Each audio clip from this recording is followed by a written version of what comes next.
Hello students. तो आज का हमारा टॉपिक जो है वो है डिफरेंशियल कैलकुलस का एक बहुत ही इम्पोर्टेंट चैप्टर है जो कि है पार्शियल डिफरेंशिएशन। डिफरेंशियल कैलकुलस के और सारे चैप्टर्स इसके पहले हो चुके हैं, अगर आप नहीं देखे हैं तो उसका लिंक सारे वीडियोज़ का प्लेलिस्ट का लिंक डिस्क्रिप्शन में है, आप वहाँ से जाकर सारे वीडियोज़ देख सकते हैं।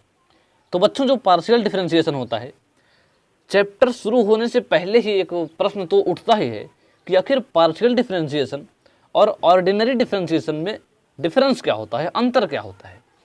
ये पार्शियल डिफरेंशिएशन ऑर्डिनरी डिफरेंशिएशन से डिफरेंस कैसे रखता है, मतलब कि भिन्नता कैसे रखता है, दोनों में अंतर क्या होता है, सिंपल चीज़। तो देखिए, ऑर्डिनरी डिफरेंशिएशन में जो होता है उसमें केवल एक वेरिएबल होती है। जैसे वेरिएबल का मतलब, जैसे मान लेते हैं कोई फंक्शन है हमारे पास y इक्वल टू क्या है, एक्स की क्यूब। ठीक है, कोई फंक्शन है y इक्वल टू एक्स की क्यूब प्लस टी स्क्वायर, और एक फंक्शन है y equal to X cube plus T square. ये ऑर्डिनरी डिफरेंशिएशन बता रहे हैं और ये पार्शियल डिफरेंशिएशन, ध्यान से समझिएगा। अब अगर हम यहाँ पर dy बाई डी एक्स निकालेंगे, यानी डिफरेंशिएट करेंगे इसको हम x के सापेक्ष, तो क्या आएगा, dy by D X is equal to 3x square. यहाँ पर देखिए t क्या है, कांस्टेंट है। t क्या है, कांस्टेंट है। क्या है, t कांस्टेंट है। और यहाँ पर t क्या है, वेरिएबल है। अब वेरिएबल और कांस्टेंट का मतलब ध्यान से समझिएगा। अब अगर हम यहाँ पर dy बाई डी एक्स निकालेंगे तो क्या आएगा, 3x स्क्वायर, सिंपल सी चीज़। अब अगर हम यहाँ पर dy बाई डी टी निकालेंगे, dy बाई डी टी निकालेंगे तो क्या आएगा, 2t आएगा। ठीक है, लेकिन अगर हम यहाँ पर dy बाई डी टी निकालेंगे तो हमारा क्या आएगा, 0 आएगा। तो ये होता है एक कांस्टेंट और वेरिएबल में डिफरेंस। वेरिएबल का मतलब y की वैल्यू जो है वो x पर भी डिपेंडेंट है और t पर भी डिपेंड करता है। यहाँ पर y की वैल्यू जो है वो केवल x पर डिपेंड करता है। ठीक है, t पर y जो है t पर डिपेंडेंट नहीं है, वो केवल x पर डिपेंडेंट है।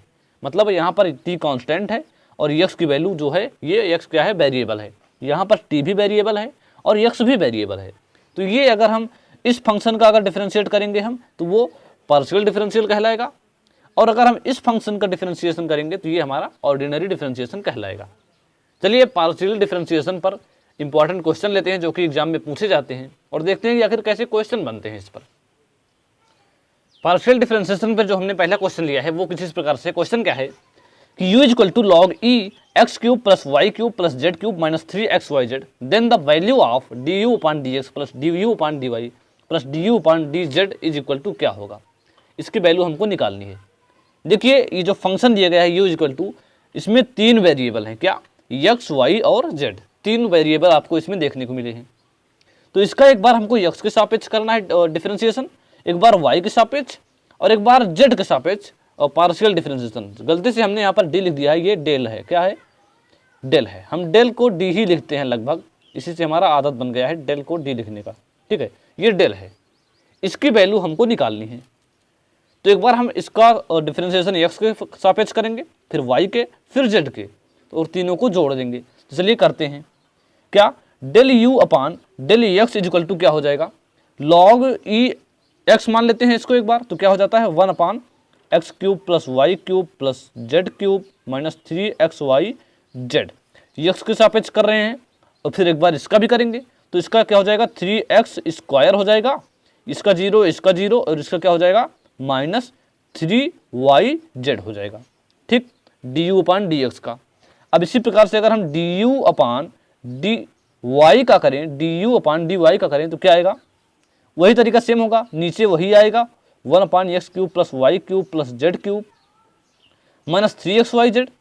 ठीक है, और ऊपर क्या आएगा, जब हम इसका y के सापेक्ष करेंगे तो ये और ये 0 हो जाएगा, x और z, y वाला क्या हो जाएगा 3y स्क्वायर, और इसका क्या हो जाएगा माइनस 3xz। ठीक है, ये हो गया y के सापेक्ष। अब एक बार z के सापेक्ष करते हैं, d you upon D z. Same वही प्रोसेस रहेगा, 1 upon x cube plus Y cube plus Z cube minus 3xyz, और ऊपर देखिए x और y वाला 0 हो जाएगा, z का क्या हो जाएगा 3z स्क्वायर माइनस 3xy। ये हो गया। चलिए अब हम इनको और इनको जोड़ लेते हैं। क्या करते हैं, जोड़ लेते हैं। देखिए क्या आता है जोड़ने पर, ध्यान से समझिएगा। देखिए D you upon D X plus D you upon D Y plus D del यार डेल, ठीक डेल है ये, del U upon del Z बराबर क्या हो जाएगा, ध्यान से समझिए, बराबर क्या हो जाएगा, ये नीचे तीनों में सेम है नीचे वाला, तो इसको हम कॉमन ही कर लेते हैं, क्या कॉमन ही कर लेते हैं, X cube plus Y cube plus Z cube minus 3xy Z, ये हम क्या कर लेते हैं कॉमन कर लेते हैं और फिर से एक ब्रैकेट लगाते हैं।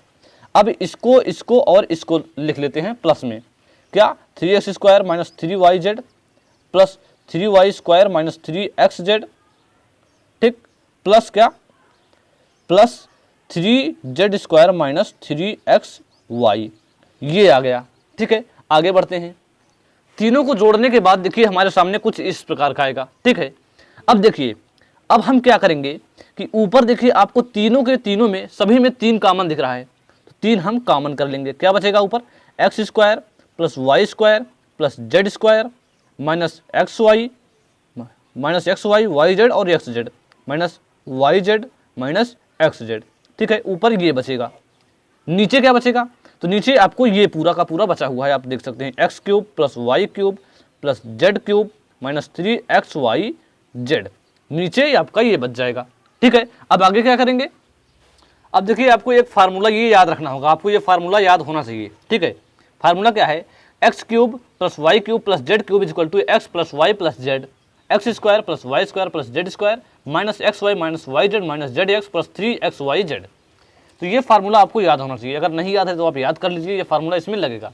अब नीचे जो है हम यही वैल्यू रख देंगे, क्या नीचे हम यही वैल्यू रख देंगे नीचे वाले फंक्शन में, ठीक है, x³ plus y³ plus z³ की जगह पर यही हम पुट कर देंगे, तो क्या आएगा, ध्यान से देखिए क्या आएगा, आएगा पूरा पूरा ये आएगा पहली चीज़, तो उसके बाद ये आएगा, देखिए इसमें प्लस 3xyz है, यानी 3xyz से कैंसिल हो जाएगा, ठीक है, इससे ये जो है कैंसिल हो जाएगा, बचेगा क्या x² plus y² plus z² minus ये बचेगा, और ये चीज़ आपको ऊपर देखने को मिल जाएगा, यानी इससे जो है ये कैंसिल हो जाएगा, यानी नीचे ये बचेगा ऊपर 3 बचेगा, आंसर क्या आ जाएगा आपका 3/x plus Y plus Z, ठीक है, ये आपका आ जाएगा आंसर, ठीक है। चलिए अब आगे बढ़ते हैं और आपको आगे की चीज़ें बताते हैं, इस चैप्टर को आज इसी वीडियो में खत्म भी करना है, ठीक है।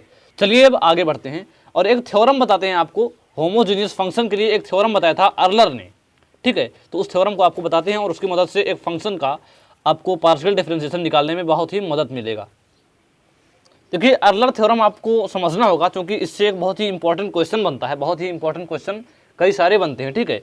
अर्लर थ्योरम में क्या है, क्या बोलता है कि if U is a homogeneous function of X and Y, यहाँ पर एक्स एंड वाई क्या है वेरिएबल है, of degree n, then X del U upon del X plus Y del U upon del Y is equal to n u, ठीक है।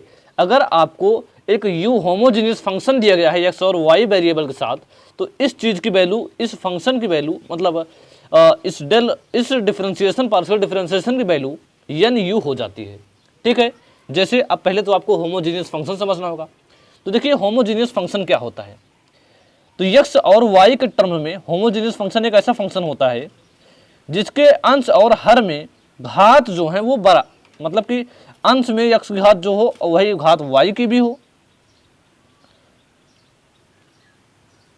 ये देखिए आप, ये देखिए ये है एक होमोजीनियस फंक्शन, क्योंकि अंश में x और y की घात बराबर है और हर में भी x और y की घात बराबर है, तो ऐसे फंक्शन को होमोजीनियस फंक्शन बोला जाता है, ठीक है। तो अब डिग्री कैसे निकाली जाती है, तो डिग्री आप क्या निकालेंगे, इसमें निकालेंगे f ऑफ y x की power k f of y, इस फंक्शन से इसकी वैल्यू निकालेंगे, जो k आ जाएगा हमारा वही हो जाएगी डिग्री।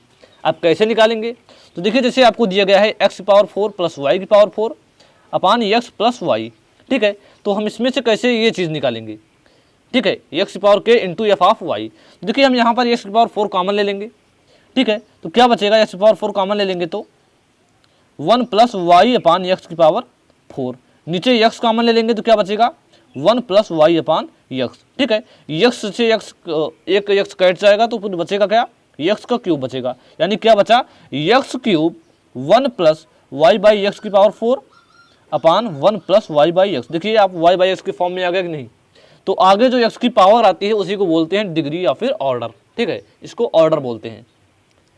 तो आप अब समझ गए होंगे कि होमोजीनियस फंक्शन क्या होता है और डिग्री क्या होती है। किसी होमोजीनियस फंक्शन की डिग्री कैसे निकालते हैं आप ये भी समझ गए होंगे, ठीक है। तो if u is a homogeneous function of x and y variables of degree n, then इस partial differentiation of this is n u, ठीक है। चलिए अब इस पर एक क्वेश्चन लेते हैं और आपको समझाते हैं। जैसे आपके सामने एक क्वेश्चन है, क्वेश्चन क्या है कि बोल रहा है कि u इक्वल टू एक्स की पावर 5 माइनस वाई की पावर 5 अपान एक्स की पावर 10 प्लस वाई की power 10, then X del U upon del X plus Y del U upon del Y की वैल्यू निकालनी है। देखिए अब आप फंक्शन देखकर तो आप चौंक जाएंगे कि आखिर ये कैसे इसकी वैल्यू निकलेगी भैया। अब डेल यू अपान तो इतना लंबा लगेगा, हम इसको कर ही नहीं पाएंगे। तो ऐसा बिल्कुल नहीं सोचना, इसमें आप अर्लर थ्योरम लगा दीजिए। क्या अर्लर थ्योरम? क्या है अर्लर थ्योरम?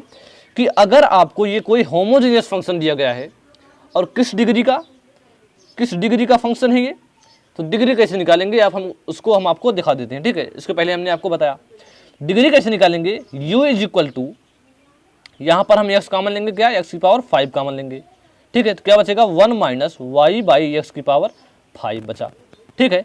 नीचे क्या कॉमन लेंगे, x की पावर 10 कॉमन लेंगे, क्या बचा 1 प्लस वाई बाई एक्स की पावर 10। तो देखिए जब हम इसको सॉल्व करेंगे तो क्या आएगा, यहाँ पर 5 है, यहाँ पर 5 है, ठीक है। तो क्या आ जाएगा, ये x की पावर ऊपर जाकर क्या हो जाएगा -5 F of Y by X, यानी डिग्री क्या आई, ऑर्डर क्या आया -5 आ गया, ठीक है। तो ऑर्डर जो आता है उसी को हम आगे लिख करके यही u को हम यहाँ पर लिख देते हैं, क्या x की पावर 5 माइनस वाई की पावर 5 अपान एक्स की पावर 10 माइनस वाई की पावर 10, यही हो जाएगा इसकी वैल्यू, ठीक है। तो आशा करते हैं कि आपको ये समझ में आ गया होगा। चलिए एक क्वेश्चन और लेते हैं। देखिए जो दूसरा क्वेश्चन है आपके सामने है, क्या कि if u is equal to F of Y by X, then X D you upon D X plus Y del U upon del Y equal to क्या होगा। देखिए यहाँ पर एक्स की power F of Y by x के सामने x की कोई चर्चा ही नहीं है, एक्स है ही नहीं, तो क्या मान लेते हैं कि यहाँ पर एक्स की पावर 0 है। क्या है, एक्स की पावर 0 है। और अगर एक्स की पावर 0 है तो इसकी वैल्यू क्या हो जाएगी, 0 इंटू यू हो जाएगी, क्योंकि 0 में किसी चीज़ से गुणा करेंगे तो वो क्या हो जाएगा, 0 हो जाएगा, यानी कि इसकी वैल्यू क्या हो जाएगी, पूरे की वैल्यू 0 हो जाएगी, ठीक है। तो आशा करते हैं कि आपको ये सारी चीज़ें समझ में आ गई होंगी। चलिए मिलेंगे नेक्स्ट क्लास में, तब तक के लिए जय हिंद।